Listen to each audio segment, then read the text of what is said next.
আলু কতগুলো দিলাম, দিয়ে আবার উঠায় রাখলাম। তারপরে একটু ঘি নিয়ে আসছি, আবার ঘির থেকেও চিন্তা করলাম না একটু উঠায় রাখি।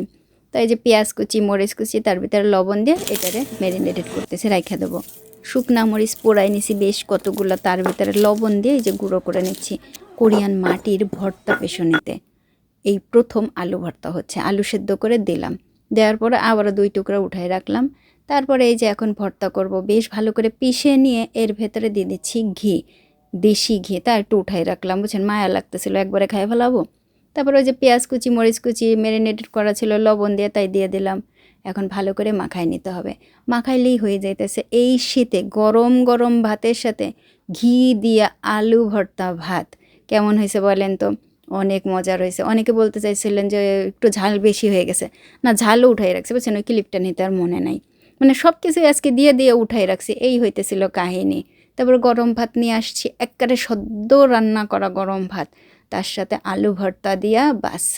সকালের খাবারটা কিন্তু বেশ ভালোই ছিল এবং মজা করেই খাইছি। এই শীতে গরম গরম ভাত, বুঝেন তো, সেই রকমের খাওয়া। আর আমার তো খাওয়া মানে সেই মজার।